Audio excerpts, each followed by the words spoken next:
0-2 pitch, swing and a miss, struck him out. The Philadelphia Phillies are 2008 World Champions of Baseball. Good evening, everybody. Welcome back to another episode of the Phixated Podcast. I am your host, Mike Azalina, and I'm joined tonight by a guy who whooped me up and down 18 holes in Lancaster County this past weekend. Regsy, boo! You back? See, that's I feel like there's a little bit of false advertising. I feel like I maybe beat you by like 4 shots. Is what it turned out to be. What did you end up shooting, a 90? 94. A 94? I actually had 96. So there you go. It was 2 shots. Yeah. Mm-hmm. So no whooping. Mm-hmm. The other guy whoops us. That's what happens. I mean, listen, again. Why do you think I got him to be my co-host on a golf podcast? Because he's actually good at it, as opposed to me, who just likes to talk about it. I thought you shot a 90. No. No, I lied. 91. I shot a 91. Yeah, I was gonna say because your the last hole your to shoot putt a was for 91. your Yep. putt. Yeah, your My putt was for 90. Yep. Yeah, That's right. Puff doesn't like that you lied there. She's a God little damn upset it. about it. She always calls me out.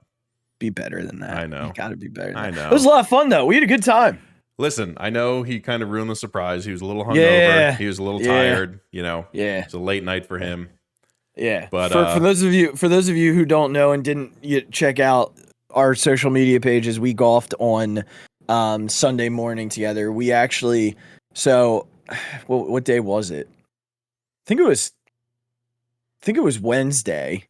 I'd reached out to him about the potential of playing around on Thursday. Okay. And he was not available, and he said, but what are you doing on Sunday?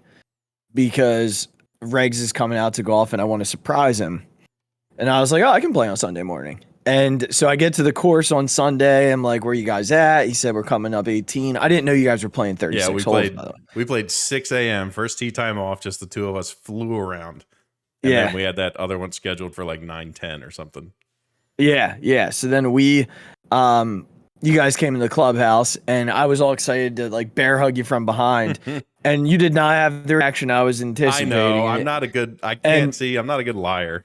It's fine. Banksy was like, yeah, I ruined it. So he ruined it about at the 6th hole. Because like I told you, I had asked him in the morning when we were, when we got to the course, hey, did they throw anybody with us? And he's like, I think at 6 a.m. there might be a single, but we're just going to go. We're going to leave, we're going to let him go behind us. And then he's like, at 9 o'clock, I think they just threw another 2 with us, which is to be expected. It's a public course. It's going to be busy. Yeah. It's a nice weekend. Of course they're going to throw. Perfect. It's perfect weather. Of course they're going to fill up the tee sheet, right? No worries. Right. A million times I've played with other people. Right. And then, so he actually pulled it off at first. And then by like the 6th hole, he was like, yeah, when Azzy and Peter get here. And I was like, Azzy? I was like, I know who Peter is. And I was like, but I'm pretty sure I only know one Azzy.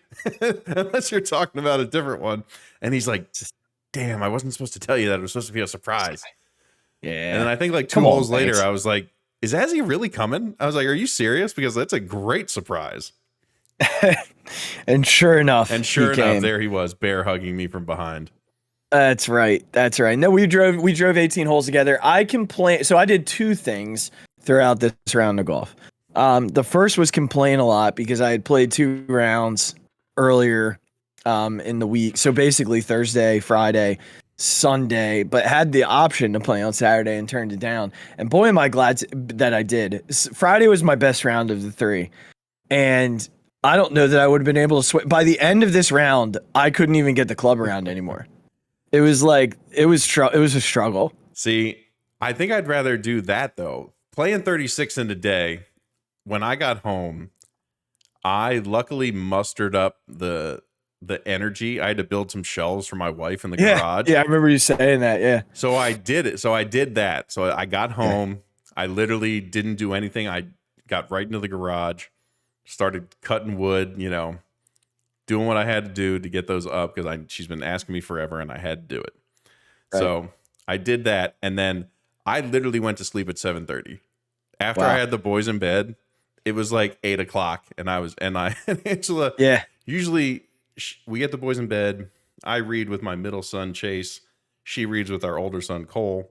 And usually they read it, he's a smart kid. So he's reading like 4th grade books in 1st grade. Oh, nice. Yeah, that's awesome. Yeah, he's testing like in the 99th percentile nationally on all his test scores. That's right. That a boy. So he's reading like 5th grade books, like graphic novels and like chapter books and all this stuff. He's going into 2nd grade. You ever need any suggestions, let me know. I will. But so usually reading with him takes a little longer than reading with my 3-year-old who's just learning, words. Right. So I usually just lay in bed. I watch the monitor for our youngest son because he's had a tendency to kind of want to get out of bed and annoy us for an hour, which knock on wood he hasn't been doing. And then usually we'll go back downstairs and, we'll do whatever. We'll talk, finally get a chance to talk to one another after all day and spend some time together. And she's like, "Are you going down?" And I'm like, "No." I was like, "I'm brushing my teeth and I'm going to bed." Yeah. Well deserved. And she looks at me like, "Really?" And I was like, I couldn't move out of this bed if I wanted to. Yeah. I was wiped. So mine wasn't as much like the exhaustion. It was the physical, like I was sore. Well, see, you work out also, which contributes to the soreness. But even like tonight, I got to tell you, like my right wrist is killing me. Yeah. So I don't know how golf. So that was the one thing I did. I just complained the entire time. The other thing I did was sing like this 1980s rock ballad over and over again. Like the entire round. Round. I just kept every time, like in the card I sang it, out of the card I sang it. And then I sent to Regs the TikTok that like got it in my head. And he of course opens it as I'm in my backswing it's at like one the point. 15th hole. Yeah. I mean, listen, I have had shots where I've chunked so much grass up in like my prior years, like when we went out at like par line for the first time, that's what I did. I cannot tell you the last time that I brought up that much grass in a round of golf. I mean, I brought up so much grass because I started laughing in the middle of my backswing that he's playing this song. And I don't know. I actually think there was a chunk of grass that went further than my ball in that shot. There might have been. And at that point, I was too tired to take a second shot, so I just walked up and hit it. Yep. I couldn't do it. But guys, if you're looking for an 80s rock ballad, how do I get you alone? Don't know the From the first time we sat in the cart to the last hole, it's all you did was just randomly break into song. Over and over again. I did it a lot. It was a great round of golf, though. It was fantastic. Any time that we can get together and do anything is great. But if it's on a golf course, it's even better.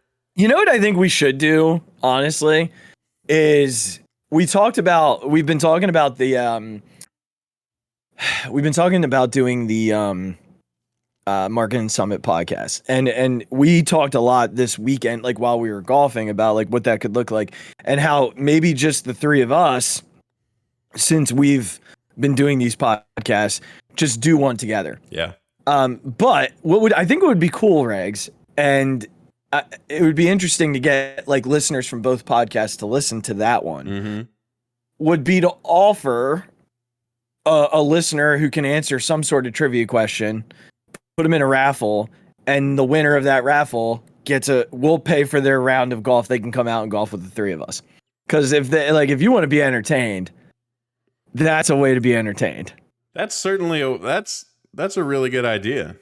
I mean, I'm sure we could do a contest on the Facebook page. Yeah, but I think it's a good way to kick off the Marketing Summit podcast because it's the three of us. So, you get to golf with the entire entire. We'll put out on social media when that because we're going to do that. The three of us are going to record that sort of intro episode. Yeah. So see if we can get the other guys on board for it. We're going to do that soon. So when we do that, we'll put it out on the socials, and then everyone can go to the Facebook page. We'll shoot them to the Facebook page, and we'll have some sort of contest going on. Yeah, where we'll pay for your round. Right? Free to enter. Yeah. Just throw your name in a hat. We'll randomly select someone, and we'll figure out a time that you can golf with the three of us, and and we'll pay Just for you have a around. good time. Yep. Enjoy some laughs and That's right. You know, I'll sing 80's ballads to you the whole time. Give you a shout out on all the podcasts that, you know. Yeah. That's it. That's what we're doing. It's a great idea. There it is. All right. Listen, off the top of the head there. Gotta love it. So before we get into some Philadelphia sports stuff, gotta get into Moo Duck. So they won when I was away. Doesn't surprise me. Just a loaded team with so much talent. We got rained out last week, which kind of stinks because it sets up playoffs awkwardly with our roster. But tomorrow they'll go for 12-0. I'm away again. I'm in Louisville for a conference, so they're gonna go 12-0 tomorrow. Super confident that they'll do that, and then we have our playoffs starting next Wednesday night. So ready to rock. We're ready to roll Ducks, baby. Hashtag roll Ducks. Hashtag roll Ducks. There it is. Thanks, Regs. We love when you do it. It's a big deal on the Ducks when you do that on Moo Duck. So yeah, we're excited for playoffs to roll around. We're definitely ready. Hopefully one more rain out wouldn't hurt though, because we'd have our full roster. But if it's gotta be, man, you know? That's right. You can persevere. We're a good enough team, I think. I think we're good enough. I think so too. Maybe a 15-0 season, possibly. Hey, could it be? Just don't be the Patriots and lose to, you know, a lesser team in the championship. They're all lesser teams. We're the 1 seed. We're the 1 seed. They're all lesser. All right, so let's jump in here, Regs. We're gonna go Eagles tonight. We're just gonna pretty much talk Eagles and Phillies this evening. Gonna jump over the Sixers. There's not a whole lot of news there. Harden's deal looks like it's gonna save them about like somewhere between 12 and 15 million, which is pretty sweet. That's I gotta give the guy credit. I didn't think he was that kind of guy, but certainly proved me wrong there. But I don't know what that's gonna do for them. I don't know if it means another move. I don't know if that's the Tucker money. We'll find out. I've seen some Patrick Beverly stuff tonight, so I think it's got to lead to more moves. I think, like you said, especially if the move, you know, it's looking to move Tobias. That just frees up maybe to get 3 players instead of 2. Correct. You know, correct. 15 million is a good chunk of change. Right. So we're really talking about the Eagles tonight, and one thing specifically, and I mean, I've been retweeting the crap out of this story. Like, I have been just going off about this on my personal account at the Mic Drop 5 for those of you that don't follow. But I've been going off on this recent tweet by, I don't know how you pronounce it. Is it Jakib Sports? I don't know. I'm not even quite sure what it is, if I'm being honest. I don't mean that to be like, I'm not trying to insult them. Yeah, exactly. I don't know enough about what they are. But it was Derek Gunn, who we do know well. Yes. And I have a great amount of respect for Gunner. I really do. One of my favorite Philadelphia media figures of my lifetime. But he reported to this Jakib Sports.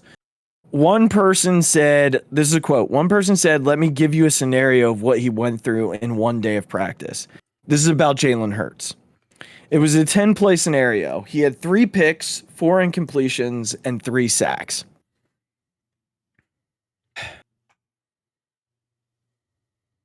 Am I supposed to be worried about this? Like, I mean, why are we concerning ourselves with this? Anyone who's got 2 cells in their brain can realize that this was just said, like, this is just the epitome of clickbait, right? This was put out there to get people to click on it. That's the only reason. I just don't understand why this was like a thing. Because it's not, like, football season is coming up, but it's really not here yet. The guys who cover football are obviously looking for any way to stay relevant and put anything out there that, right, gets some eyeballs. And this was certainly going to do that if this quarterback coming into his 3rd year is doing this in a, in a practice or like, you know, a preseason workout that people already are probably a little 50-50 on. You know, people are wondering how he's going to improve, especially with the additions to the team. He's really one of the biggest sort of question marks is harsh, but I think it sums up the situation. No, it's fair. Yeah, it's fair. His improvement, maybe, is a better way to say it, is one of the biggest question marks going into the season. Sure. So, of course, like, this is going to get clicks and get eyeballs, and that's their job. Unfortunately, sometimes they stoop to really dumb lows in order to do it, but that's what he did. So I've mentioned Inside the Birds a couple of times, and they talked about how those practices, and this was before this report came out. Okay. So I have not listened. I don't know that I've gotten their response to it. I'll be curious when I do listen and catch up what they say about it. But my understanding was that they've been doing 7-on-7s. And in 7-on-7s, I don't even know how you can get sacked. And actually we're going to talk about a player here in a moment who says exactly that. Like, you can't get sacked in 7-on-7s. Right. So I don't even know where that comes from. So you're right. There's a lot of, I mean, he's polarizing in Philadelphia right now. Yeah. He's polarizing. You add what you've added to the defense, both in the draft and in free agency, between Kobe Dean and Kazir White and Bradbury and Jordan Davis. Like, they've added so much. Even Tart, the safety from the Niners, like, they've added so much to that defense. And then you talk about what they've added offensively and simply just AJ Brown, not to mention Zach Pascal. And yeah, the question mark is going to be the quarterback. But what's so crazy to me is that this is a kid who has really done nothing but be successful since he's come to Philly. Like, yeah, he's had moments of like, oh, not great. But like, in his first full season as a starter, they were a playoff team. Were they gonna win anything? No. Were they like, I don't want to say gifted. Were they the beneficiary of the expansion playoff? Absolutely they were. Yep. But someone had to be. Yeah. And look, they matched up with Tom Brady at home, and they weren't winning that game. We all knew that. We talked about how they could win that game, but they were never going to win that game. But if someone would have said to me at the beginning of last year, and I don't know if that was one of my predictions or not that I made, but like, if someone were to say to me, hey, you're going to get a playoff berth this year in what I deem to be a rebuild year, I would have taken it in a heartbeat. And so would have every Eagles fan out there. And here we are with almost 2 months till kickoff, and we're starting this nonsense now. Like, I feel like we're the one city in the world where the media just eats their own. Like, just let it play out. Let it get to a point where we can watch it on the field. Because when media was actually allowed at practice, we heard nothing but positive reviews about Jalen Hurts. So wherever this source came from, and Derek Gunn has sources on the team, there's no doubt about that. I mean, he is plugged in. I don't know who this was. I don't know where it came from. I don't know if they were a Wentz person. I don't know what it is. But I'm not taking any stock in this report. I will judge with my own eyes. I'm not taking stock in a random sourced report that nobody else had their eyes on. Right? Yeah, and I think that a lot of the times how you can usually tell that this was just kind of heard and ran with is that there's only one source. Right. Usually these guys hear something from one source and then go to 3 or 4 more to validate that this is something that could be true or is true. And that's sort of the series of events for these reporters to finally report something. Right. This was, I'm in the off season. I got this tip, a source gave me this. I'm going to run with it because it's polarizing and people are going to click on it. And that's what we're dealing with. I think we can get into, though, that particular player you were speaking of earlier. Yeah. And how excited we were to sort of see him so quickly come to Hurts' defense in this. Right. So there were a couple of tweets that followed that up, and they were both from AJ Brown, new Eagles star wide receiver. The first one I just cracked up at because it was just perfect. I mean, it couldn't have been. It was absolutely. I want to make sure it was the first one. I believe it was. That was 11:05, and then he followed it up with this one. Actually, no. The first one was the this. second one. Yeah. Yeah. The first one, he said that practice stuff about Jalen is fake. Y'all tweet and believe anything. Like, how can he get sacked on a 7-on-7? Yep. And there aren't any rushers. I believe water is above us. Believe that too. And make an article about that too. This app is crazy. So that was his first tweet. Then he waited 20 minutes. Yeah. And he tweets, this was classic. In a 10-play series, Jalen threw 3 touchdowns to me. Donovan McNabb and T.O. fought the 4 other plays. Vince Papale came out of retirement and had the other 3 receptions. # fly Eagles fly. Just fantastic. So couple of buckets here. This is a dude who hasn't even played a snap yet right? In this city. And I don't know. It just kind of and I've heard a lot about this from the Inside the Birds guys who are plugged in as well. That this is the leadership they're going to get from AJ Brown. He's not going to stand by. Yep. Oh, for sure. He's not going to stand by and watch people get publicly torn apart. And I'll tell you what, this team needs someone who's going to stand up to the media in this city, and to the fan base too.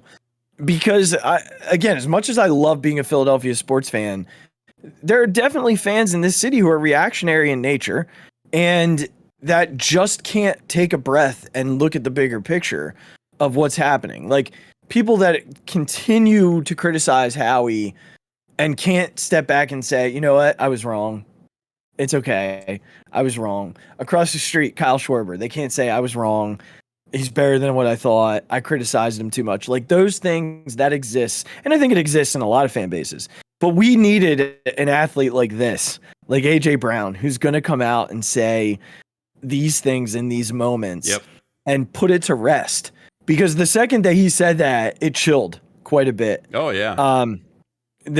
For him to come out and whether it was true or not, whether he threw whatever interceptions and got sacked this many times, the second AJ Brown comes out and says, yo, y'all need to shut up. Everybody shut up. And reports are always going to be there. It's a matter of how the team reacts to them. And if there's going to be some, think about the Wentz reports. Remember all that stuff? Yep. No one, it felt like people, I remember Lane Johnson stepping out. I remember Kelsey stepping out. Yep. But no one that strongly, not like that. Yeah. Very surface level, he's our guy. We love him type of stuff that you feel, but to basically come out and make fun of the reports the way that he did. I don't know that we've had an athlete like that. At least on the football team in quite some time, to just straight up make fun of those types of reports. So, I mean, the talent level is undeniable. The guy, talent wise, is one of the best route runners. He wins every route. Mm-hmm. I don't think I've ever seen the guy lose a route. Whether or not the quarterback can get him the ball is another question. Ryan Tannehill, not great. Didn't always get him the ball. And his numbers were still unbelievable. So that's literally what I was just thinking, and I was going to bring up. It's that this guy has not had studs thrown to him his entire career in Tennessee. Right. Like you said, it's been what? God, why can't I'm blanking on his name now? The guy Tannehill, right, was one of them. Yeah, Mariota. I don't know if Mariota ever threw to him or not. I'd have to look. But this guy hasn't had Aaron Rodgers his whole career. Correct. Or Patrick Mahomes. Right. And what that tells me is that he gets so wide open that even okay quarterbacks can find him. Yeah. So the fact that that's who we're getting is sort of the perfect guy for our situation, because Jalen, as we said, we're not being unrealistic about him. Right. We're not saying that he's Aaron Rodgers or Patrick Mahomes or Tom Brady. He has a lot of improvements to make in his throwing accuracy, especially his deep balls. we acknowledge all these things. But if you have guys who are route runners like Smith and AJ Brown, who just get so open that it's really hard to miss them, I think it will tell us very quickly if Jalen is improving or not, which isn't great for maybe the team's record, but it's great for the team moving forward because it can tell them, okay, we need to do something about this, or Jalen is going to continue to let us improve and not have to spend draft collateral or young players to go maybe trade for somebody or spend an absolute ton of money in free agency for a quarterback, which is the most expensive position out there. Right. So that's kind of how I feel about the whole situation, is that it'll give us a really good idea how Jalen is improving, or if he spent the offseason doing the right things. These guys are going to be open because now there's two of them. You can't just focus on one or the other. And don't forget Goddard and Pascal. Exactly. Yeah. So you can't and the run game. You can't just focus on Devontae Smith. You can't just focus on AJ Brown. And if he's gonna, and Goddard is his literal favorite target out there. So it's just, I'm excited to get a very clear idea of how Jalen has improved over the offseason and will continue improving over the season. Yeah. So, just for those who are not familiar, so AJ Brown, is only 25. He just turned 25 at the end of June. Wild, by the way. Yeah, it's crazy. He was a second round pick back in 2019. Out of where? He went to Mississippi. Okay. He's actually from Mississippi, believe it or not. Gosh, it is crazy to think like he was born in 1997. Isn't that wild? That's just so wild to me. Yeah, we were 10. That's crazy. Isn't that crazy? So, all right. So his rookie year, 52 receptions for 1,051 yards. His sophomore campaign was 70 receptions for 1,075 yards. And last year, 63 receptions for 869 yards. And he played his least amount of games last year. He played 13 games last year. Now, the other important note to make here is not only was the quarterback situation, and again, Ryan Tannehill became a much better quarterback once he got out of Miami, got rid of Adam Gase and ended up in Tennessee. He always had the sort of the talent and the sort of tangible qualities that you would look for in a good quarterback, just a cannon of an arm. But I think, and the same will be said when he's in Philly here. I helped or hindered by the run game, these numbers are, right? So it's a question of, does the run game, does Derrick Henry being your running back help because teams are so focused on that? Sure. Or does it hinder you because you're running the ball 25 times a game? Yeah, I'm sure both. There's absolutely a little bit of both. Yeah. But you mentioned before, now there's two of them. We talked about Goddard. We talked about Pascal. I don't know where Rager fits into all this. They have a couple of other guys that you can talk about, but they still have the best rushing attack in football with the best offensive line in football and a quarterback who can move. So there's just so much to think about offensively when you're planning to face them. To think about defensively when you're planning to face this offense, that like AJ Brown and Devontae Smith have to be focal points, but then you also have to think, we got to put an extra guy in the box because if we don't, they're going to chunk us to death on the ground with that offensive line. This is really this is where we see if Sirianni can. Yeah. Well, he's not calling plays. I know, but just I'm sure he's still putting his scheme together. I'm sure he'll have influence over the plays being called. Again, he's not calling every single one. Yeah. But this is interesting because he stopped calling plays middle of last year. And I know we didn't actually plan on talking about this, but now that it came up, we'll just touch on it a little bit here. He said in a media session during one of their practices early on this spring, summer, that he's becoming more of a CEO head coach, because essentially what he was realizing when he was calling plays, which is something that Doug Peterson never realized, was that he couldn't do both effectively. He could not call the plays effectively, and he was struggling when he was trying to do that to make those decisions and talk to Gannon and do all of the things that a head coach needs to do. A lot. So he's putting the play calling in Shane Steichen's hands, which I think is fine, because once he said that started when they started to have success. So if that's the case, good. Yeah. So I think, for me, he's going to have his hands in the scheme during the week, but I'm interested to see if Steichen steps away a little bit from the run game and now says, okay, now that we've got dudes on both sides of the ball and we've got Goddard, and we have a true slot with Zach Pascal, I wonder if we're going to see more, throwing the ball and really test Jalen Hurts' ability, because I mean, again, I don't know how much we can really detail what AJ Brown is going to bring. The fact that this dude doesn't lose routes, you've got to think as a DC, like, I've got to pick my poison. Yeah. Because what am I going to do when they go, let's just say, just for fun, they split out AJ Brown and Devontae Smith, right? And they line up Goddard off the ball, basically in a slot, and they line up Pascal in like the other slot, and then Miles Sanders is standing next to Jalen Hurts, right? So they're four wide, and they, let's say, Trips and AJ Brown isolated on one side, and then Miles standing next to him. So now you're thinking, oh God, what happens? How do I have to have three defensive backs somehow on this side of the field.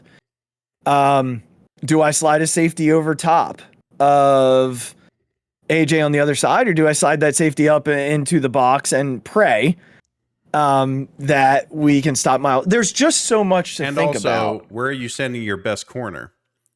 Right. Not a lot of teams out there have two elite cornerbacks. So you got to send your best one somewhere. We do. That means one of them, AJ Brown or Devontae Smith has your second best, which these guys have proven over and over they can take on the best. Yeah. So I mean, Devontae as a rookie was taking on everybody's That's what I mean. So having the second best on him, just think about what that means.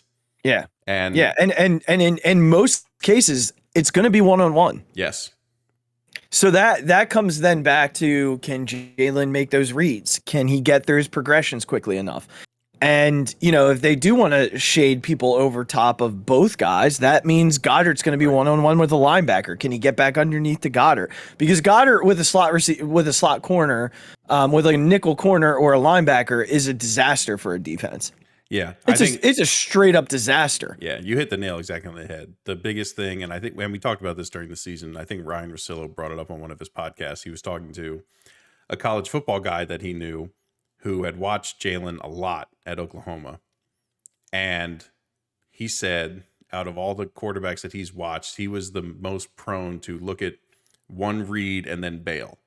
Yeah. And we saw this when Jalen started to struggle, he would look one way, realize nothing's there, and then roll out of the pocket.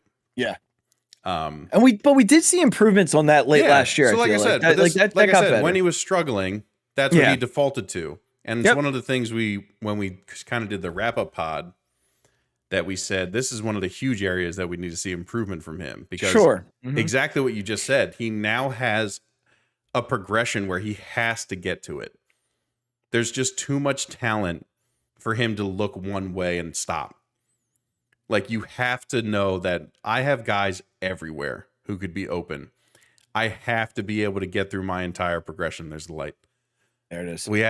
I have to be able to get through my entire progression on any given play. Again, defensive linemen are going to make plays. Things are going to happen.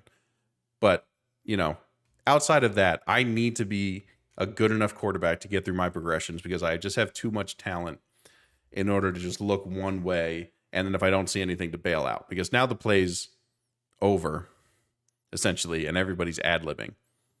And I think we've seen that the Eagles are going to have good enough plays to get guys open. Just will Jalen be able to go through his progressions quickly enough and with enough confidence to find someone's going to be open. Mm-hmm. He has to have the ability to find them a lot. Yeah. And I can't tell you how excited I am for Eagles football. Like, they open the season with Detroit, and I don't know that I expect the bloodbath that we saw last year. Like, I actually fell asleep during that game. It was so bad. They just ran the ball right down Detroit's throats. Now Detroit has gotten a lot better. They've gotten a lot better. They've added receivers. They've added defense. So I don't know that it's going to be a bloodbath. I certainly still expect the Eagles to win. I think the Eagles, and I've seen it in a lot of places, the Eagles are the most improved team in the NFL. I don't know that that's even a question, at least on paper, but we know that championships, regular seasons, they're not won in the offseason. We've seen that before. Here's the other thing before we move on, because this is another AJ Brown moment. Miles Sanders called this team an all-star team. Yeah, I saw that. And my goodness, did that bring me back to like the dream team Vince Young stuff. Yeah. Back in like, what was it, 2010, 2011, somewhere in there. Yeah. And AJ Brown like quickly came to the aid of that and was like, look, I mean, we've done a lot to get better, and we certainly are a talented team, but we've got to do it on the field. And again, like, it's just about those leaders. And this is a 25-year-old dude. Yeah. Like, that's crazy. The maturity. And again, like, they already had an alpha in the receiver room. Like, Devontae Smith is already a very mature alpha. These two are going to grow together. Yeah. Over the course of the next 4 or 5 years. I'm so excited to see what that's going to look like. And again, if Jalen Hurts isn't the guy, they've got the picks to move up and get the guy. Yep. So I hope, but I'll tell you this, Rags, and I know I get bullish on things. I was bullish on Carson, and I get bullish on a lot of things, but I'm really bullish on Jalen Hurts becoming the guy. He's just so likable. Yeah, I'm not going to deny that. There are very few athletes that I feel like, just have that likable quality, that likability factor. He says the right things. He does the right things. He works hard. The amount of times that dude stood in front of the media last year and was very vulnerable about taking ownership of losses completely outnumbered the times that Carson Wentz did it. And Carson Wentz needed to do it a lot. Oh my God. And didn't. I mean, I think we can end on this. I think it's what we were severely lacking in a leader when Carson Wentz was here. Yeah. Carson Wentz, I think we could say, is a more talented quarterback than Jalen Hurts. Physically, the tools are so much. Exactly. They're unreal. So it's like sort of an undeniable fact. Yeah. But 10 set ahead. But his leadership was not up to par with where Jalen is. Right. And look, I'm not going to sort of get hyperbolic and say that like, oh, I'd rather have this leader than just an absolute stud at quarterback, because quarterback more often than not just turns out to be who's got the stud. But with a guy like Jalen Hurts, who is going to have to work very hard to be a good quarterback in the NFL. I don't think, especially on this podcast, we've ever said that Jalen Hurts is going to become Patrick Mahomes all of a sudden. Right. I just don't. That's just not the reality of the ceiling of his talent. But if you're starting with a guy who's accountable, who seems to work very hard or wants to work very hard, treats his teammates with respect, and has all the qualities on the other side that you would look for in a quarterback, I think that's when you can be okay with who he is as a quarterback on the football field. Yeah. And we've said this a million times. Philly people are almost like 80%. What effort are you giving when you're in the game for me? So I think in that way he fits the city really well. And I think smart fans know that, look, this guy is not a franchise-changing quarterback. I think he's in the perfect position to be a franchise transition quarterback and to see where we go. Do I think he doesn't have the talent to win a playoff game? No, I think that could happen. For sure. Do I think he's going to carry us for the next 10 years and be a franchise-altering quarterback? No. That's just not the ceiling of his talent. And that's okay. I don't think we need to ask him to be that. But I think he's got the qualities that we need of the quarterback that we need right now for where the team is. Yep. We'll wrap. The only reason I muted is because I was kind of playing a video in the background. I was trying to remember this game. I don't know if you'll recall this happening. Well, he was at Oklahoma. He had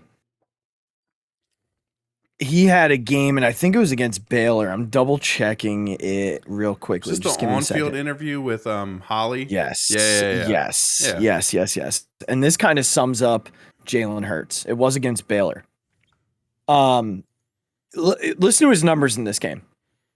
30 of 43, 297 yards, 4 touchdowns, 1 pick. Okay. Now, granted, he had a very rough first half, right?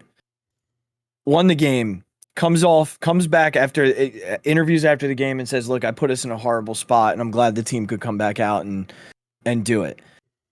To me, like, again, that accountability right there. I put us in a horrible spot. It's not like your generic, I have to be better. Mm-hmm. Like, just naming it. Like, I put us in a bad spot. It was on me that we got to where we were and the team picked me up. And it's way too often we heard the other part of it. So, that's just, yeah, I he's just such an easy guy to root for. Because the realness factor is there. Mm-hmm. And I Philly appreciates that sort of thing. I know there are detractors and there are always going to be, but he's a guy that we're all going to be rooting for sure. Before we jump to the Phillies, I need to give a quick shout out. We did our party thing last week. We posted a poll on the Facebook page. I'm going to just check real quickly what the final was because I haven't looked since yesterday morning. So give me a second to pull this up. All right, so there were 15 votes and 80% to 20%. Damn. Azzy's crew won. I got smoked. So it was 12 to 3. But big time, my own father voted for your team, Regs. I told you in the text message, if that's the only person I got, I feel very validated. I mean, definitely unreal. Big Tom, I love you, buddy. Come on, Dad. I needed you there. He's a smart man. I needed you there. But so my cousin Mike posts in that thread. Isn't Gardner Minshew still on the team? How did we forget Gardner Minshew? See, I'm going to say I never would have thought of him. How did we forget him? Seriously though? Wouldn't you take him? I don't think Gardner is my kind of partier. I think I would have taken him. I almost think I would have taken him over Joel. I believe you would have to have them both together. I don't know. I want to keep Jalen. I think you replace Jalen with Gardner in your particular group. That's my opinion. Okay. All right. I don't know. We dropped the ball. Gardner didn't fit my vibe. We dropped the ball. He needs to be in there. Gardner didn't fit my vibe. I had a very specific vibe I was going for. And he's a good one though. He's a good one. It spoke to, myself and my older soul, my picks. So I don't doubt that I was a little above 87-year-old Regs here. I was a little above the head of, our probably typical listeners on the show. That's okay. Been an old soul for a long time. This guy. I mean, listen, I think Minshew, Jason Kelce, Gardner Minshew, Joel Embiid, Kyle Schwarber, they're a vibe. Joel Embiid. That's a vibe. I don't know. I'll go back and forth on it. But definitely Gardner Minshew belonged. That's That's a swing and a miss from us. That's a swing and a miss. Speaking of swing and a misses, Yeah. 3 in a row, 3 losses in a row in Philadelphia. Tough.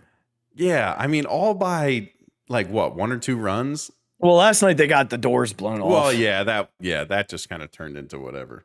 But the other, tonight was a run. We were kind of. I mean, their 2 closest games in the last 3 were true bullpen games. Yeah, Nola kind of. Not that he owed us one of those, but he's been so good that. Yeah, it was bad. Like, I mean, the Cardinals were kind of due to break out offensively, and nobody's perfect, right? So Nola has been pitching unbelievable. Yeah, and again, I'm going to continue my season of being on the Aaron Nola bandwagon. There you go. After last Jump season, on. where I'll hold you up. I wanted to burn the bandwagon down. I got you. I mean, you're right. We were due for one of those. We continued to give him no run support, and at some point, the Cardinals were going to hit a little bit. 6-1 the score seems worse than the game looked. Yeah. It's just one of those games. And then, like you said, to have a chance in 2 bullpen games against 2 offenses like the Cardinals and the Blue Jays. I mean, the Blue Jays offense is just relentless. Yeah. I mean, and we talked about this before we came on. I think the George Springer catch saves that entire game. It sure did, yeah. There's probably another run in there for like them. we said, at minimum, it's 2nd and 3rd with nobody out. Sure. And Hoskins and Castellanos coming up again. Hoskins did not look great tonight. No, he didn't. He didn't. And then they're 4 starters down in this series. Yeah, it's not great. 4 offensive starters down. And I mean, you're not just talking random offensive starters. You're talking like 3, 5, 3 or 2, 3, 5, and 6 in your lineup. Yeah. It's not pretty. Yeah. So, I mean, I think we've always kind of said if we can take one out of 2 in Toronto, they definitely need a split. We'd be very happy. They definitely need it. Losing another one going into an All-Star break would not be good. No, we definitely they need to go 3-1. Yeah, they need to go 3-1 these last 4. That keeps them about 7 games over 500. Yeah, which is fine. You know, that's acceptable. I don't think we ever would have thought we were gonna sweep the Blue Jays. No, we're terrible against the Blue Jays. Actually, there's a fun little stat that I read my brother this evening. Let me pull this up real quickly. This is unreal to me. It's baffling that we're this bad against the team. The Phillies have played 12 series against the Blue Jays since 2012. They've won only 1 of those 12. Jeez. They've lost 8 and split 3. The record against Toronto over that time is 9-21, 9-22 after tonight. Jeez.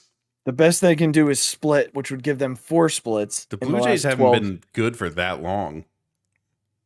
No, but they own us. No, that's what I mean. That's why it's kind of funny that like it's not like they've been this Blue Jays team for that long. No, they just completely own us. That's funny. But we were really bad for a lot of that. That's fair. I mean, it was a bad team for a lot of that. Let's do this. We're just gonna kind of go in reverse order here because we got started on it. But yeah, so they're lacking 4 starters in this series, and I don't include Nola and Gibby in that. But because of Harper being injured, Segura being injured, so they're lacking those 2, and they've been for a while. Yeah. But then they lose JT, which we're gonna get to in a little bit, to the vaccination situation. Nola and Gibby the same. And then but Bomer wouldn't be playing in this series anyway after what happened to him last night with the dislocated finger. Yeah. Although I guess Topper said is that he wouldn't have come because of the vaccination thing, but he got hurt anyway. Right, but Topper said today he might be able to play in Miami. Yes.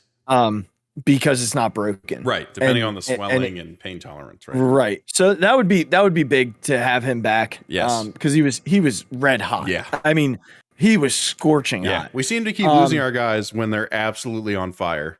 Yeah, which just absolutely, it just sucks. It sucks. But I got to tell you, like, what a gutsy job by the bullpen tonight. Oh yeah, like 4 runs for that offense is nothing to like sort of put your nose up at, especially with a bullpen game. And I again, when you look at the runs that were given up, Bilotti gave up 2 in the first. and then Appel went 3 innings. Yeah, and like three pitched three really good, well. 3 Yeah, good yeah, innings. Very impressive innings, giving up 1, which I'm totally good with. Why would you not be okay from with that? him? Yeah, exactly. I'm really good with that. You know, I honestly wasn't that upset with Familia's performance tonight. I kind of got into it a little bit with my brother because he was like, "Oh, he stinks," and I'm like, "He was not bad that first inning. He was actually not bad. They had the play where Stott made the diving play in the hole, and then they didn't get their review in time, so they didn't get because he was out. Yeah.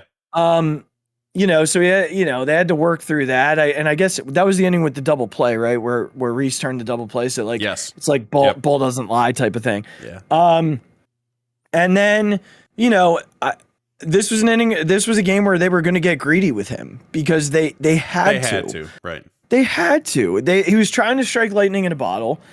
It didn't work. They only paid for it with 1 run. I know it was the game-winning run. But they had to try and get a little greedy because, look, when you look at the names tonight, guess who you still have available tomorrow? Sir Anthony.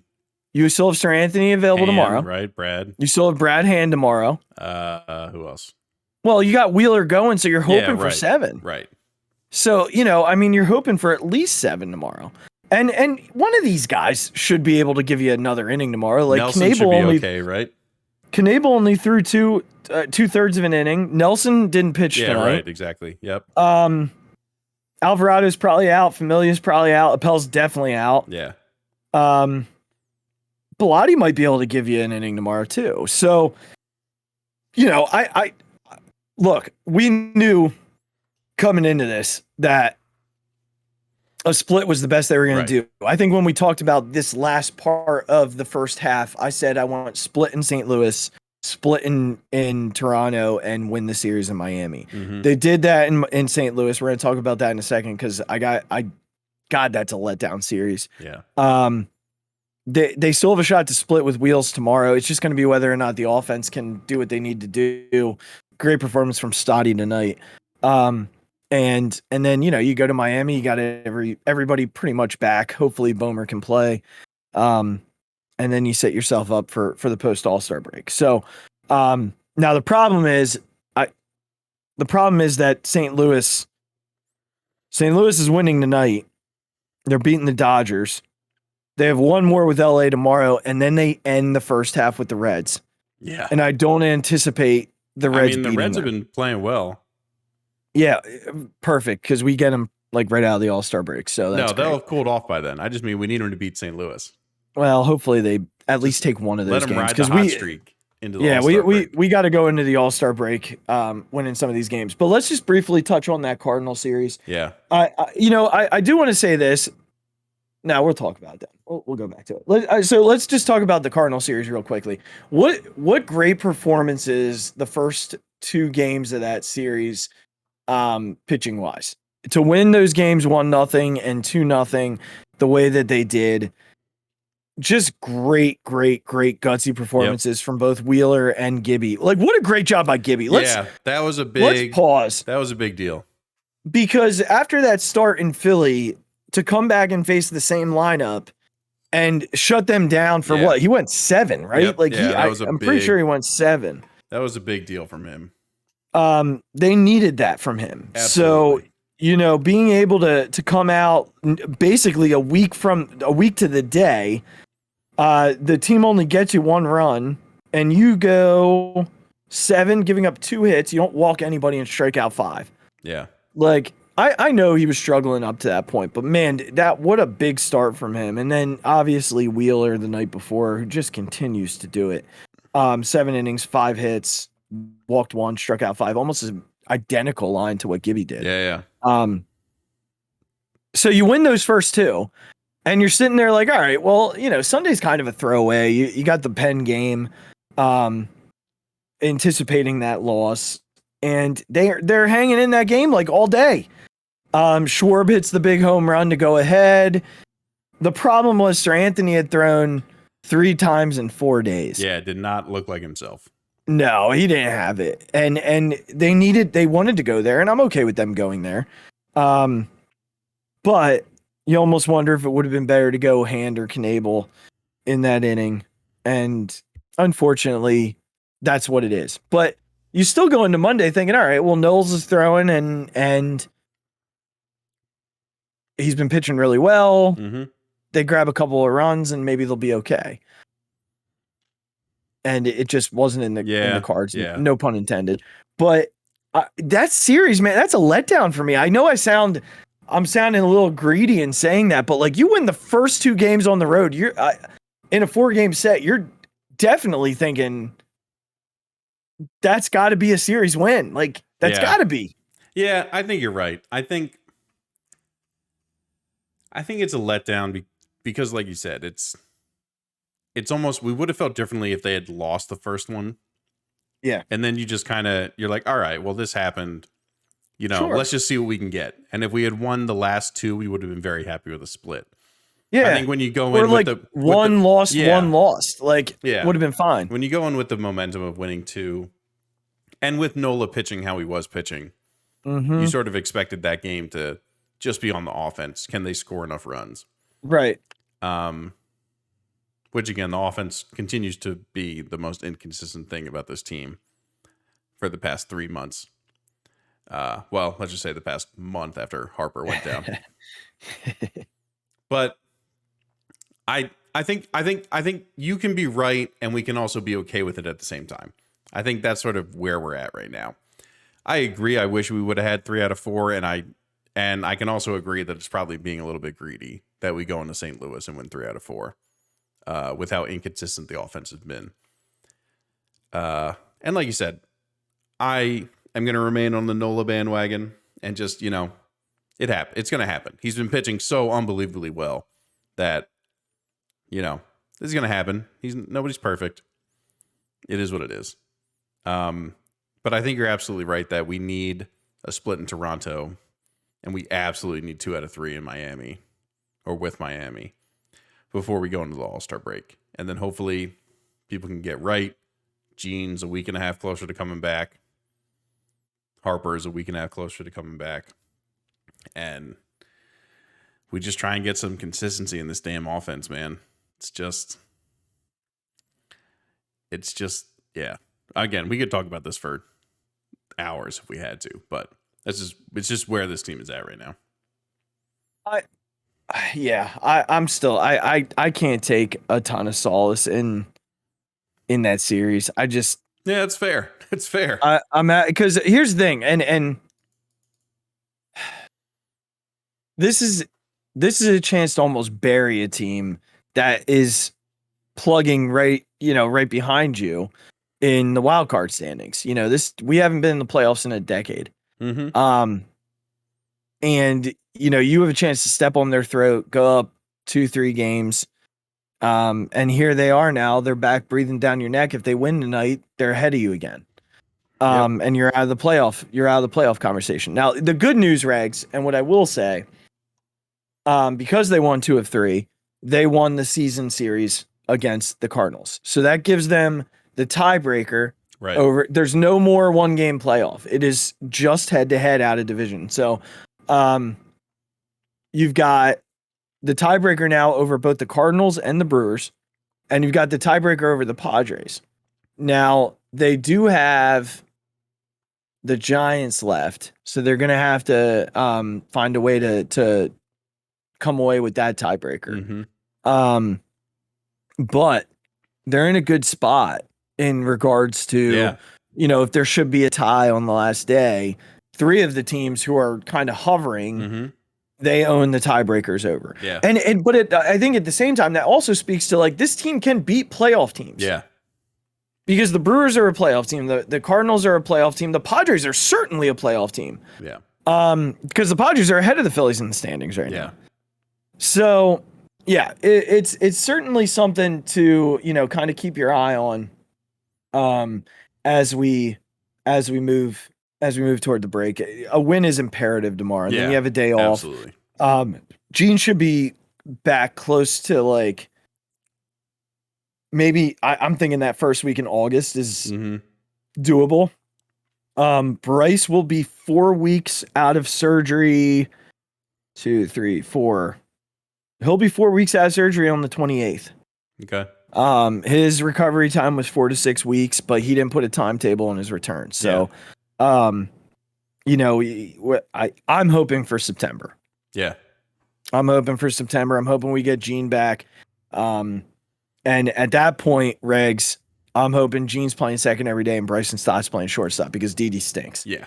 With you there. Bryson Stott needs to be playing shortstop. Mm-hmm. Okay, so Regs, there's some good news in all of this, and we talked a little bit about the big club, but there's some good news floating around in the minors too, man. There is. So again, it's a big deal. I'm gonna set you up for this because you are the expert in this category. I don't know if expert's the right word. Well, between the two of us, you are. So, tell us a little bit about 4 Phillies prospects making Baseball America's top 100, and what that means for this team. Who's even I know that the farm system was just an atrocity for a while. I'd have to look. I don't remember the exact year that we had 4 in, but I want to say it was like the JP Crawford, Nick Williams. Okay. Yeah. Like I want to say it was then. But I could be wrong. Could have been before that even. It's been a while, Regs, since 4 guys have been in the top 100. So let's just briefly talk about those 4 guys. Andrew Painter, just in love with this kid, man. Like 19-year-old lefty, just fire, like just a unbelievable talent, like tall dude, throws in the upper 90s at a young age and has pretty much dominated single A this year. I mean, just kind of romping. Mick Abel, so Painter's at 38 in Baseball America's top 100. And he's young. So he's only going to climb. And then Mick Abel, who they took a few years back, he's dropped a little bit, and it's clear that they believe there's a separation between the two of them, for them to be that different. There's like almost a drop of 30 because he's a 66. So, but he's also like 20 years old, which is wild to me that there are 2 guys in the system at that age that are, you know, a big deal. I apologize. Painter's a righty. That's my fault. Still a big righty. 6'7", Regs. Yeah, that's big. I mean, he is a big boy. But again, throws hard, good breaking stuff. Very excited about seeing him kind of go through the system. I'd anticipate he'll start next year in Double-A. Is my hope. Just because he's rising so much. Mm-hmm. Abel also big righty. We took him in 2020. Gosh, 2001. That is just wild to me. It's just wild to me. But currently he's with Painter in low A's, and he started the year in Clearwater. But to have a pair kind of in that realm right now, that high in Baseball America, and I know again Abel dropped. I can't remember where he was last year. I want to say he was in the top 14 50. spots. I think they said. Okay, so he was around the top 50. Yep. It's a drop. It's not devastating. He hasn't been as good this year, but certainly still nothing to sneeze at. And then there's Logan O'Hoppe, the catcher, number 92 on this list. He's in Double-A right now. A lot of pop, good hit tool, certainly a strong arm, pretty good pitch call or game caller back there too. And he's probably the guy that I can foresee ended up being traded. Yeah. At this deadline, because catcher is a position of strength in the system. It's one of the few we have. Right. Rafi Marchand's in AAA. He's up with the team right now because of the Real Muto stuff with COVID. So I can certainly see where Logan O'Hoppe would end up going in a deal. Do I want that to happen? No. But depending on what you're getting back, if you're getting a top of the line starter back, like a 2 or 3, then yeah, I do it in a heartbeat, especially for, a guy with control. But he's become a pretty household name because of his fall league numbers, and then what he's done this year. He's, like I said, he's in AA, just raking in AA. Pretty exciting to have that kind of a prospect floating around in your system, especially at a premium position like catcher. Yeah. So I think, like I said, trading him would make sense just because of the JT contract. But we'll see what happens. I think he's probably the most likely. And then my favorite name in all of this, can I just say that Griff McGarry snuck in to the top 100, and he's at number 99. He another right-handed pitcher. So we are kind of loaded in that regard, but it's fine. There's no problem with that. You have 3 guys, 3 arms that are in the top 100 in Baseball America's rankings. That's a pretty big deal. And I think for me, McGarry, I don't know if he's going to end up starting with the big club.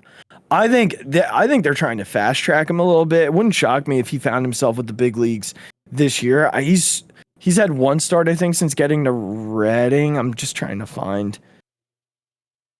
to see if so he's been in Reading. He's had 1 start, and he got beat up a little bit. And by a little bit, I mean he went 2 1/3 and gave up 3 runs. So wasn't a great first outing, but another guy who's like mid-90s fastball. There's definitely life to what he throws. He's got some decent breaking stuff, but I don't know that he's going to translate to a starter. And another one who I'd say, if it, depending on what a team seeks, he could be the headliner in a trade. Yeah. I don't see both of them going. Right. If you're giving up 2 top 100 prospects, then you're getting something big time back. Yeah. I think one of them, again, depending on the team and what they need, one of them could go. Mm-hmm. I don't see the Phillies dealing Painter or Abel. Yeah, I wouldn't think so.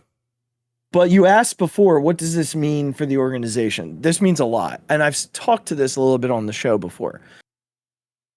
They've had an overhaul in player development the last 3 or 4 years. Yep. And there's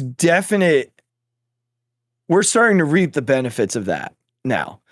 Logan O'Hoppe was not a name on anybody's radar going into Arizona fall. Well, last year he hit pretty well, regular season wise, but then he really jumped in the Arizona Fall League this year. Griff McGarry. Yeah, right. No one knew who Griff McGarry was. Johan Rojas, the center fielder that I'm in love with in AA right now, had a really slow start in high A and then jumped to AA and he's close to 300. He's stealing a ton of bases. The player development piece to this over the last 3 or 4 years, we're starting to see the impact of it. And Preston Mattingly coming aboard as the director of that piece of the organization. I'm anxious to see this first draft with him. I mean, Brian Barber has done a great job drafting, and we're going to get into the draft here in a little bit. I'm going to just talk about my one wish. I'm not going to go into a bunch of guys like we did with the Eagles. I'm just going to talk about one guy. But their last 2 drafts, I feel like they've really hit on that first pick. There are some other names that we could talk about. I mean, Ethan Wilson's an outfielder in single A who I have some excitement around, but I could see him as a potential trade trade piece as well. And internationally, they've done well too. So there's a different approach in the minor leagues right now, and not just how they acquire minor league talent internationally through the draft, but the way that they're developing players. And Griff McGarry, I think, is a perfect example of that, because Painter and Abel were both prep arms that they took who were highly regarded, and they've jumped quickly. And I think both of them will probably see AA next year, which is huge. But McGarry wasn't a guy that most people thought highly of, and here he is doing what he's doing. I want to peek just to see where they drafted him. Right now he's IL'd, but I just want to see if I can find. Yeah, so he was drafted by the Rangers in the 31st round in 2017, but ended up going to school, and then the Phillies drafted him in the 5th round out of Virginia in 2021. So he jumped pretty quickly, being drafted last year already in AA. So, obviously they did something with him through the player development program, because you usually don't see guys jump that quickly in 1 year, and he has. So, we're starting to reap the benefits a little bit, and I'm excited about it. I think it's a big deal, and hopefully we see more of these names start to pop up. I don't know that we'll see more next year, but I look at Bohm at the major league level, starting to see a little bit more of what we expected. Stott, I know what the batting average looks like, but put that aside and look at the at-bats that the kid is having right now, and there's real talent there, like real talent. And that's exciting because we don't have a ton of that youth on this roster. We're paying a lot of money for a lot of guys. Yeah. And, Bomer and Stott can be what they need him to be, and Johan Rojas ends up being the everyday center fielder. You've got 3 young pieces that came through your system. Couple that with an O'Hoppe or McGarry, Abel, Painter kind of combination fitting in the rotation here in the next few years. And your system has provided what you needed to provide. Then you supplement with the pieces like they did through that run. So this is exciting. I think it's where we were hoping to be throughout the rebuild, and finally we're starting to see it fall in place. It's taken a decade, but we're there. So hopefully talk about your boy. This draft goes for quickly. Oh, man. Then we can get to the Phixated. Yeah. Drew Gilbert. Outfielder, University of Tennessee. He was drafted already by Minnesota. Went to school. He's little, dude. He's like 5'9". So he's like Azzy, 185. This year, I'm just going to go through his numbers this year because to me, he's the best player on the best team in the best conference in college baseball. Hit 373 this year, 466 OBP. His career OBP is 400. Slugged 694. Hit 11 home runs this year, knocked in 70 runs, scored 60 runs. But here's the part that struck me. He struck out 32 times. In a season? In a season. Jesus. Now, college is short. College is short. True. So strike out 32 times. But ready for this? Walked 33. Wow. So now he's mainly a center fielder, but he can play all 3 outfield positions. I don't know if there's going to be a ton of power there. I've seen some people who say 12 to 15 home runs. I've seen other that say 15 to 20.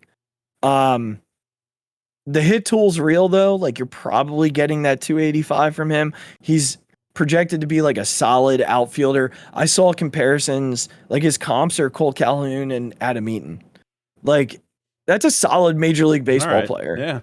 If he turns out to be one of those 2 guys, are we gonna draft him? I've seen him go anywhere from 17 to 20, and we're at 17. Okay. So yeah, I've also seen us taking prep pitchers again. I just think the Phillies need to be in the ballpark for a bat that's ready. Yeah. That can be ready. They've missed on too many college bats, Adam Hazley, those types of guys.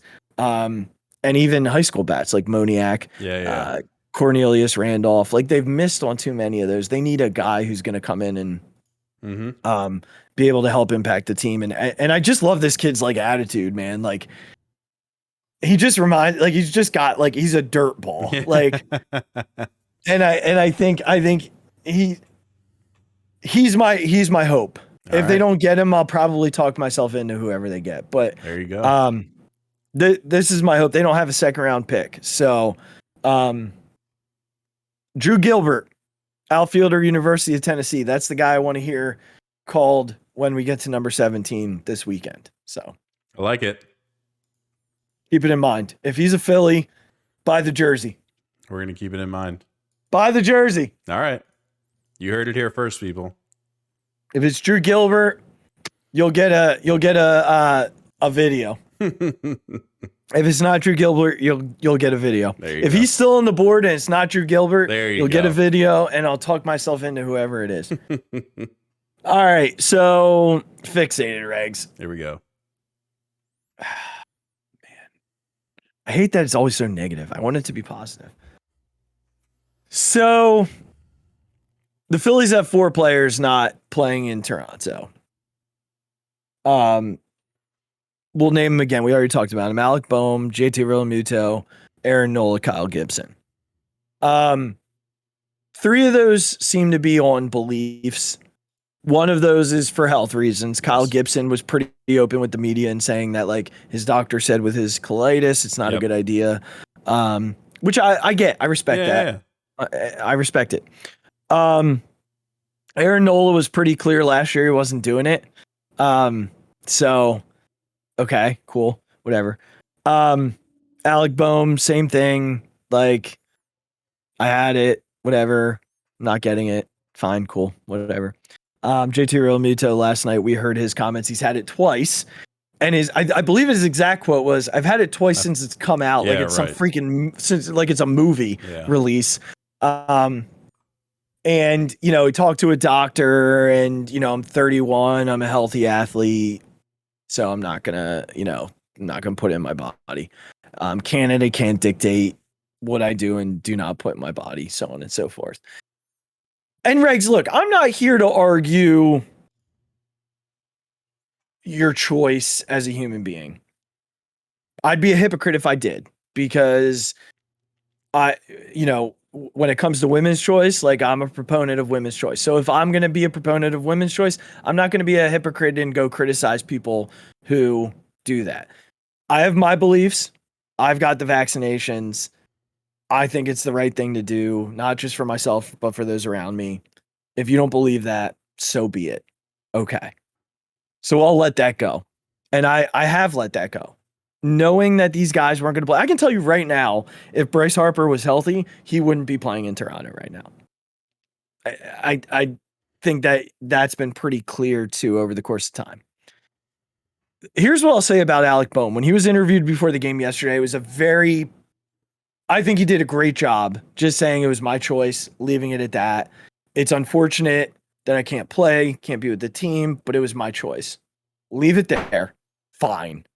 I can get behind that. Whatever. I can't get behind it, but I can get behind the comments. And then, you know, the game ends and I'm upstairs and scrolling through social media and not seeing a whole lot about interviews, but I wake up this morning and I'm seeing a whole lot of backlash about JT.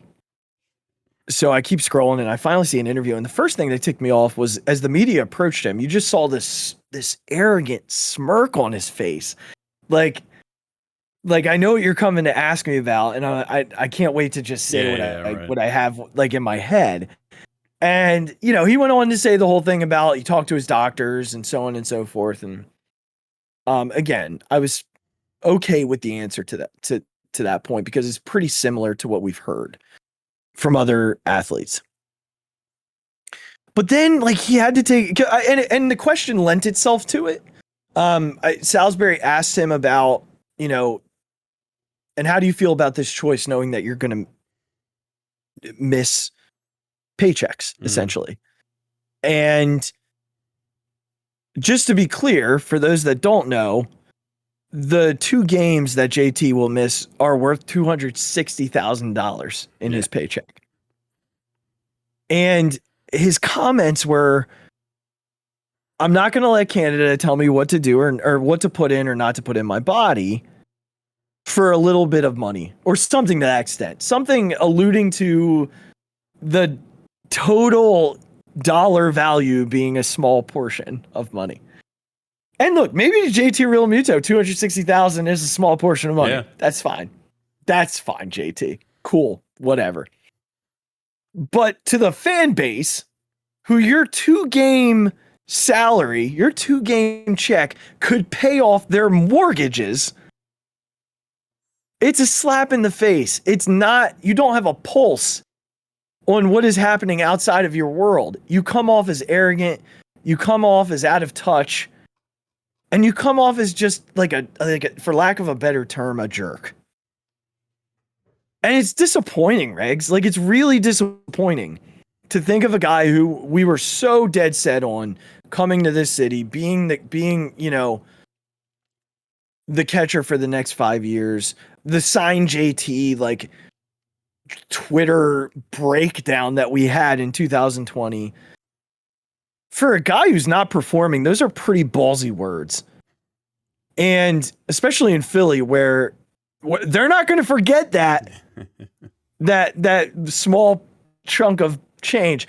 And throughout the day, I was kind of following these conversations on Twitter, and there were people who are like, well, if you're upset with this, like, you're just looking for something to be upset about. No, I'm not, because before it, I wasn't even upset that JT wasn't playing, because he's not good right now. He's not hitting right now. As a matter of fact, I believe Stubbs had a hit tonight, and he threw a base runner out. And scored a run. And stole a base. While throwing a base runner out and calling a pretty darn good game for a bullpen game. Yeah. Against a very difficult Toronto lineup. So no, I'm not bitter about JT missing 2 games. People miss 2 games all the time, fouling a ball off their foot, turning an ankle, having flu-like symptoms. Like, those things happen. So I wasn't upset because I knew it was going to happen. What I'm upset about is that he had to say what he said in the way that he said it. And there was someone else who made the statement that, like, I knew what JT made, so I'm not upset about it. Well, I also know what JT made. I can tell you what everybody on that roster makes. It doesn't make the statement okay. It doesn't change for me that there are plenty of people who won't see the money that JT makes in 2 games for like a decade. Yeah. Some more than that. And, you said it before we came on the air tonight, the broadcast tried to almost put rest to it tonight. Yeah, specifically because of what Topper said. They asked Thompson about it, right? Yeah, and can you just remind me of what they said? I'm kind of drawing a blank on it right now. They just said that Thompson did speak to JT about it, because I think as a Canadian, I'm sure he took a little bit of offense to, like, why are you bringing Canada into this? Like, Canada didn't do anything about this. Like, this is just your choice, and that was it. Yeah. So he said when he spoke to him, JT said that they were coming off a loss. He was a little, it was a bunch of the athlete speak. He was emotional. He just didn't choose his words properly. He has great respect for Toronto, Canada and the city of Toronto, and blah, blah, blah, blah, blah. Yeah. And then I remember McCarthy saying something about the money comment too. And here's the thing though, like, that's a hard thing to walk back. Yeah, for sure. That's going to be a tough thing to walk back. And that's a PR kind of nightmare in a city like Philly, that's got a pretty high poverty rate. And again, and I'll repeat this, like, his 2-day check could pay off a lot of mortgages. Yeah. So if he doesn't want it, then maybe if it's a small chunk of change, then he can send it to other people. Charity or something. Yeah. I mean, again, like, I did lose a little respect for JT last night. And I know I sound like I'm on my high horse, and that's kind of the point of the Phixated. Like, it's just about having a pulse on people who aren't making the money that you're making. Yeah. And, you're speaking to a large population. This isn't you just talking to a couple guys on the plane, on the flight to the next city that you're playing at. When you're in front of that media, especially in Philadelphia, people are listening. And you got to be ready for those questions. And you've got to have better answers than that. And JT didn't. Yeah. And I was an athlete to an extent, not a professional athlete. I didn't really talk to media a whole lot. I think I was interviewed like 3 times in my life. but he's been doing this a long time. And that's what makes it hard for me to know, to understand, like, or believe that he was emotional in that moment. Yeah. Because those questions are coming. If Alec Boehm, who's been in the league for 2.5 years, was more well prepared than you, that's a problem. With the follow-up question about money, the answer should have simply been money or not. This was the choice I made. And I knew that I was losing my money no matter what. It shouldn't have been for a small chunk of change or for a small amount of money. It's not a small amount of money. Yeah. And I don't know where I'm necessarily fixated, Regs. I don't know if I'm fixated on the smugness that came across from it or just him being so out of touch with what the normal human being goes through financially on a day-to-day. They can be both. I think it's maybe a little bit of both. I think so. And again, I get all the other stuff, and people can say what they want about, I know how much he makes, or if you're upset about it, you're upset about something else. Neither is true in what I'm saying right now. I was okay with him not playing. He hasn't been playing well. I kind of figured he was going to be on this list. On the other side of it, I know what these guys make. I get it. That doesn't mean that you can devalue others by devaluing the amount of money that you make. Because some people will not see that amount of money in their lifetime. Yeah, right. And that's, I think that's through no fault of their own. They're not blessed with the gifts athletically that you are. So JT, come on, man. Like, we love you in Philly. Like, we've loved you. Just do better, man. Like, I need that Alec Boehm apology at some point. Like, I'm going to need him to come out and say I shouldn't have said it that way. Right. If we get that, I'm back on. If we're just going to try and shove this under the rug, this isn't something to shove under the rug. It's not. It's a bigger deal than people are allowing it to be. It just is. And I don't want to, like you said earlier, I don't want to be hyperbolic about it, but I'm going that route because I just think it was a little bit smug and arrogant, and I don't think it was necessary. So that's where I'm at. All right. So, well, guys, a lot of stuff covered tonight. Mm-hmm. We got through it. We got through it for the people. So we thank you guys for listening to us here tonight. I mean, we know it's early, so this will be out on Wednesday, and we'll be back next week on Thursday, I assume. Regs, you're going away not next week, but the following week. Is that right? Correct. That is correct. All right. So we're going to talk next week about how I can maybe do one, even if it's just audio version, while you're gone, just to keep it going, because that's going to be right near the trade deadline. So going to have to get a trade deadline episode in. We're going to figure it out. Yeah, so we'll get that up there for you. In the meantime, guys, if you're watching us on YouTube, click subscribe below us. We need one more for Regs to drop his Twitter handle. Come on, be the one. One more for 20. Come on, people. Be the one. Be the one. But in the meantime, you can follow us on Twitter at B&B Podcast. You can follow this podcast at the Phixated Pod. You can follow me specifically on Twitter at the Mic Drop 5. Been tweeting from both accounts as per the usual every day. You'll be getting a lot from me during the draft this coming weekend, the MLB draft. You'll be getting some from me there. And you'll definitely be getting some from me during the Derby because Schwarbs is in it. So we'll be live tweeting that as well. Hopefully he can dethrone Pete Alonso. I need that in my life because he's connected to Brandon Nimmo. So we need that to happen. We need you, Schwarbs. We need you. We need you, buddy. That's right. We believe in you. But thanks so much for listening, everybody. We love you. Go ahead.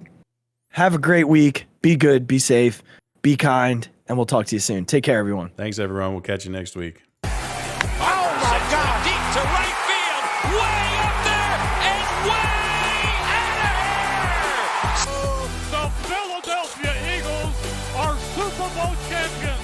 Eagles fans everywhere, this is for you. The 0-2 pitch, swing and a miss, struck him out. The Philadelphia Phillies are 2008 World Champions of Baseball.